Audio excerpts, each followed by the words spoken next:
Hey, this is Doug Small with the thought for the day. George Washington, our first president, said, "The propitious smiles of heaven can never be expected on a nation that disregards the eternal rules of order and right which heaven itself has ordained."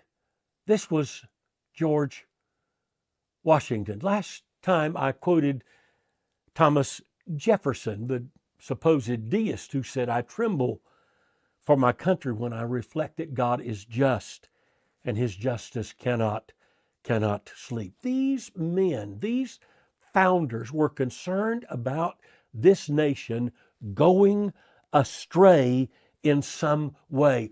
George Washington's namesake, 150 years later, George Washington Carver said, "The secret of my success, it's simple. It's found in the Bible. In all thy ways acknowledge him, and he shall direct thy paths."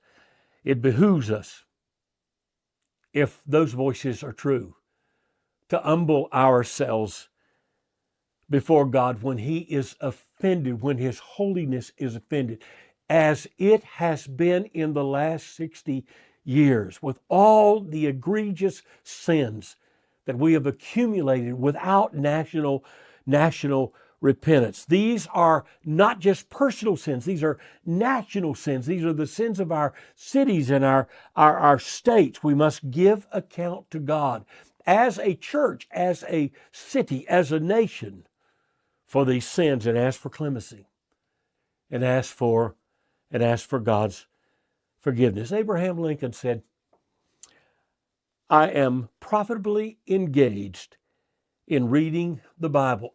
Take all of this book upon reason that you can, and balance by faith, and you'll live and die a better man." Why has America sought in the last 60 years to untether itself from the Bible, to forbid reading the Bible, to forbid prayer?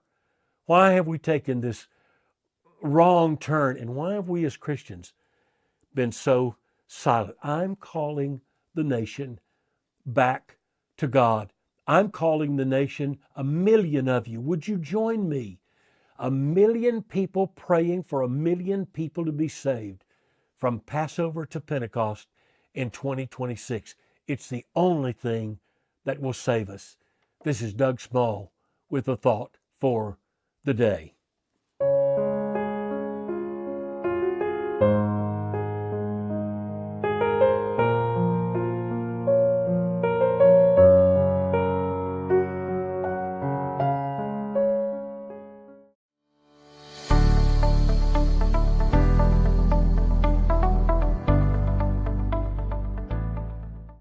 This is Doug Small with Prayer at the Heart and the Million Souls Campaign.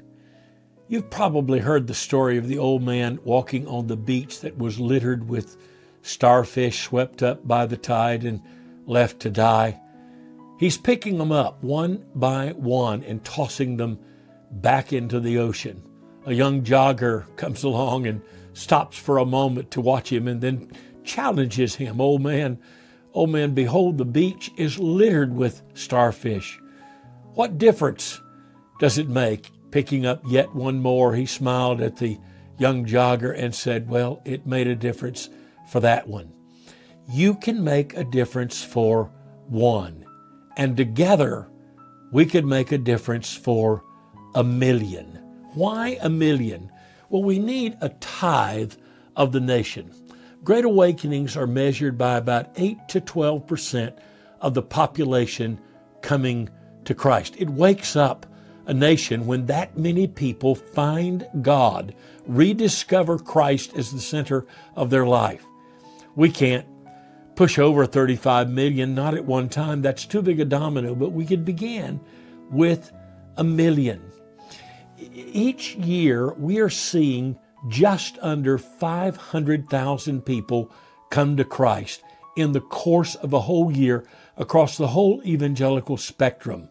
If we saw 1,000,000 twice that many as we're getting in a year.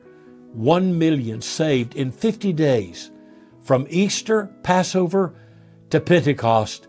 That could be the first domino of a huge spiritual awakening. You feel like at times, and I do too, I can't do a lot. I couldn't do that, but I could do one. I could pray for my family-like friends, people that I work around, people that live next to me, and we'll show you an easy way to do that. And I could look for opportunities to share Christ with them. You've got 2 invitation Sundays here, Easter and Pentecost, and 50 days to pray for your one to come to know Christ. Would you be one of 1 million praying for 1 million people, for your one in 1 million to come to Christ? Project 2026, Prayer at the Heart.